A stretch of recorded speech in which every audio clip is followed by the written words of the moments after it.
So to break down the latest in these water wars, I'm joined by Upmanu Lal, director of the Columbia Water Center. Thank you so much, Upmanu, for joining me. You know, in the story we just saw there, Florida is suing the state of Georgia because it's overusing its water resources. Are other U.S. states facing similar conflicts? Yeah, thank you, Amira. The water conflicts of this sort are actually not that uncommon. And if you look at the history of America, in the West, water wars were endemic, and then they were solved by developing compacts across states as to who gets what. But even the most famous of those, the Colorado River Compact, which was set up in the 1920s, it turned out they never thought about what climate really means and what it does. So people today talk about climate change, but climate is continuously variable. And what that means is that you can have 10 or 12 years or 20 years that are relatively wet, and then the subsequent 10 or 12 or 20 years may be dry. So if you do, like they did with the Colorado River, come up to an agreement where you allocate the waters of the river to different states or to different organizations in proportion to what you think is available on average, then when you switch from a wet to a dry phase, you are suddenly in trouble. So this has happened in the Colorado, and effectively what saved us there was that it took a long time for the upper states in the Colorado, Utah, Colorado, Wyoming, and so forth, to develop enough of a demand that it was an issue. But today it is an issue, and the operations of that river system are under a continuing resolution with the Department of the Interior, with negotiations every single year. Absolutely. You know, in the Florida-Georgia case in particular, the dispute was mainly over the falling revenue for oyster businesses. Do you think it takes business interests to really spur change?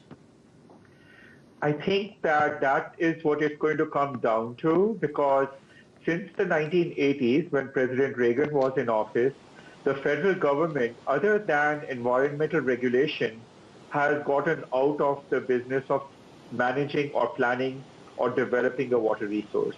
So all of a sudden we find that states have water programs, but when it comes to an issue which is across state, there's really no clear federal paradigm for doing it.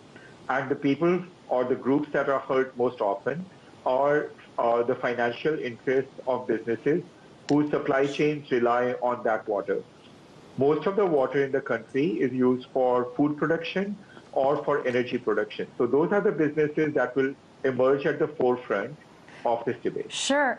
Well, you know, we've heard people say now that water is the new oil. It's the oil of the next generation. Do you think that's a fair comparison? Not quite. It's obviously very valuable. As a person who works on water, I love it when people try to extol the virtues of water and its value. But realistically, there's a few differences. And the key difference is that water is a renewable resource. We have the hydrological cycle that we all learn about in kindergarten. So there's a certain amount of rainfall that we receive as a renewal process every year, unlike coal or oil, which is essentially being mined.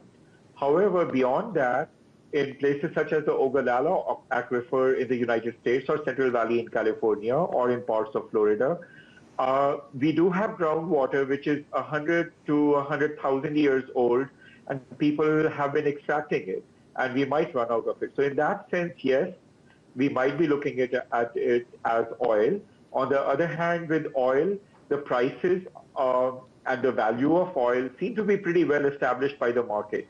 However, with water, because it's been dealt with as a public sector resource, it's relatively unpriced, and so we don't really know what we should assign as value to it. And I think that's going to come first before we start having wars over it. Sure. And what would you say is the best way really to resolve these kinds of conflicts, like the one we've seen between Florida, Alabama, and Georgia?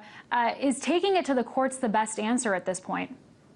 Well, you know, even if you take it to the courts, the first thing a court will ask is, what is the nature of this resource? How much is really available? How often is it available? What's the quality of the water that's available? And they'll need to know that before they start assigning rights to different people. The problem we have is that we have not gone through that exercise systematically across the country, and we don't have a paradigm for how much value should we assign to the environment versus production of energy from water versus production of food versus providing water for drinking. Most people think that the main use of water is what they do use domestically, but that's actually a very small fraction of the overall use. So your question earlier about the business interest, I think that's what's going to come to the fore, and particularly in the Southwest. And actually, if you look at the political map of the United States, in much of the red states, that's where the water issues are going to emerge as paramount. So, Absolutely. I'm so sorry to cut in, but we've unfortunately run out of time. But I do appreciate you coming on. Upmanu Lal, Director of the Columbia Water Center. Thank you. Thank you, Amira.